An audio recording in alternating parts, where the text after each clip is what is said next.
In the world as we know it, there is a phenomenon that can cause chaos and destruction. The sun is not only a source of light and heat, it is a star that experiences violent events. Solar flares are catastrophic releases of energy that can change our lives in the blink of an eye.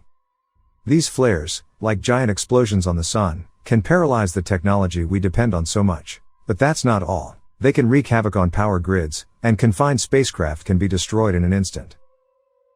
One of the most famous historical events occurred in 1859 and was called the Carrington Event. At this time, there were powerful solar flares and coronal mass ejections that caused a huge geomagnetic storm on Earth and severely damaged telegraph networks around the world, causing fires and outages.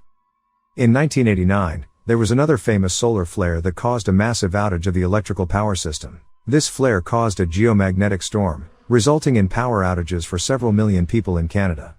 Solar flares, although they occur on the sun, can have an effect on living organisms, including humans. One of the main ways in which humans are affected involves an increase in solar radiation. This can affect space travelers, astronauts, and even pilots at higher altitudes as they are exposed to more cosmic rays due to the reduced atmosphere. Some people also report the effects of solar flares on their physical and emotional well-being. There are hypotheses about the possible effects of solar activity on mental health, but there is no direct evidence yet. In addition, solar flares and the geomagnetic storms they generate can affect sleep and general well-being. Overall, the effects of solar flares on humans are still a subject of research and are not fully understood. However, the impact of solar activity on electronic devices and infrastructure is better documented and requires attention when designing systems to protect against such events.